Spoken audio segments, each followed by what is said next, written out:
ये रही फूलन देवी।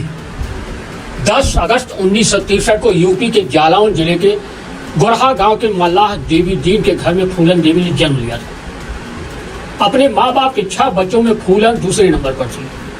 वह दब्बू और शांत नहीं थी, वह एकदम अलग थी। इतनी अलग कि सही गलत की लड़ाई के लिए वह किसी से भी भिड़ जाती थी। 11 साल की उम्र से ही यातनाओं को झेलती हुई फूलन देवी को क्यों बंदूक उठाना पड़ा और चंबल की डाकू बनकर क्यों बेहमई नरसंहार को अंजाम देना पड़ा, इससे हर कोई वाकिफ होगा। चंबल की घाटी से निकलकर उन्होंने 13 फरवरी 1983 को मध्य प्रदेश के भिंड में आत्मसमर्पण कर दिया था। उन पर चल रहे सभी मुकदमों की कार्रवाई में ही 11 साल गुजर गए। इस बीच 1993 में मुलायम सिंह यादव की सरकार ने उन पर से सारे मुकदमे हटाकर उन्हें बरी करने का मन बनाया। यही नहीं, 1994 में उसे रिहा कर दिया गया। अपना अधिकांश जीवन बिहार और जेल में गुजारने के बाद वर्ष 1996 में फूलन देवी ने राजनीति में जाने की राह बनाई। समाजवादी पार्टी के टिकट से मिर्जापुर की सीट जीतकर वह सदन का हिस्सा बनी। उनका 2 बार सांसदी जीतना यह दर्शाता है कि कहीं न कहीं उसने जनता के दिल में अपनी जगह बना ली थी। मगर आज ही के दिन 25 जुलाई 2001 को उनके आवास के सामने ही शेर सिंह राणा नामक व्यक्ति ने फूलन देवी की गोली मारकर हत्या कर दी।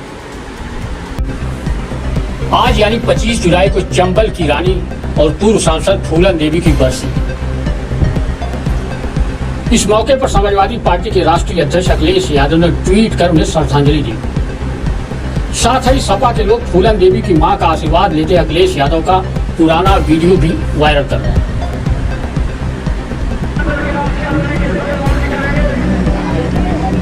एक और फूलन देवी का पुराना वीडियो वायरल हो रहा है, जिसमें फूलन देवी कह रहे हैं कि मैं किन ताकतों से लड़ाई लड़ी और कैसे मुलायम सिंह यादव ने उन्हें सम्मान दिलाया। सपा के लोग इस वीडियो के साथ ट्वीट पर लिख रहे हैं कि जो लोग कहते हैं मुलायम सिंह यादव ने क्या किया, उन्हें सुनना चाहिए मुलायम सिंह ने क्या किया। समाजवादी बहन फूलन देवी बोल रही हैं, मुलायम सिंह ने हमें सम्मान दिलाया, हमें आवाज दिया, हमें जेल से बाहर निकाला, अर्थात सभी कुचले समाज को बाहर निकाला। सुनिए फूलन देवी का यह पुराना वीडियो जिसमें यह बोल रही है। मेरा नाम फूलन देवी है, लोग बैंडेड क्वीन के नाम से जानते हैं। और हमें पता नहीं था कि इतना संघर्ष करने के बाद हम जिंदा रहेंगे और आज आप सबके बीच में भी पहुंचेंगे, इतना मान सम्मान भी हम पाएंगे, ये हमने कभी नहीं सोचा था। 4 साल हम जंगल में भटके।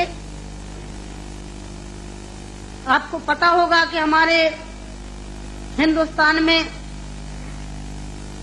नहीं कहना चाहिए ऐसे मौके पर मैं कहूंगी, बताऊंगी जो मेरे पे बीती है, कि हमारे सामंतशाही लोग, पैसे वाले लोग और खासकर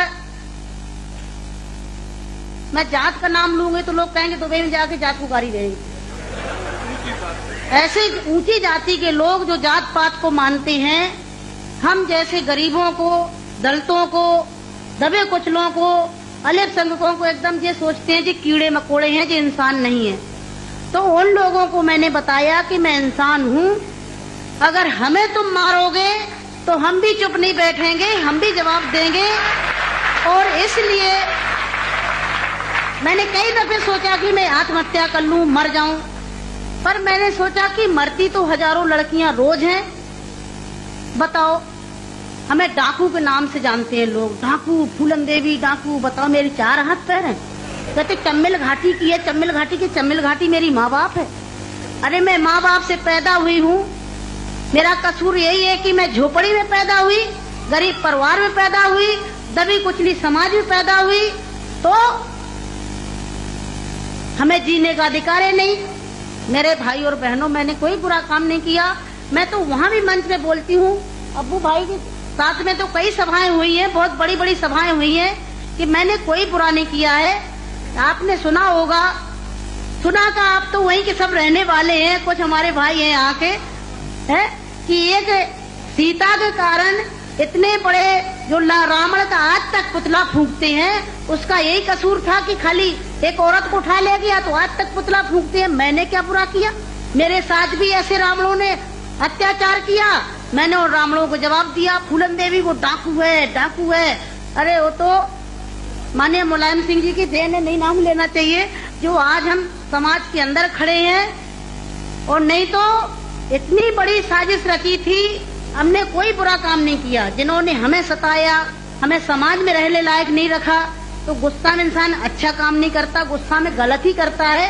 और जो कुछ भी हुआ अच्छा और बुरा सबक सिखाने के लिए कि हम जैसी बहन बेटियों के साथ अन्याय अत्याचार करोगे तो कोई भी महिला घर से बाहर निकल के और अपने अधिकारों की लड़ाई लड़ने के लिए मैदान में खड़ी हो जाएगी।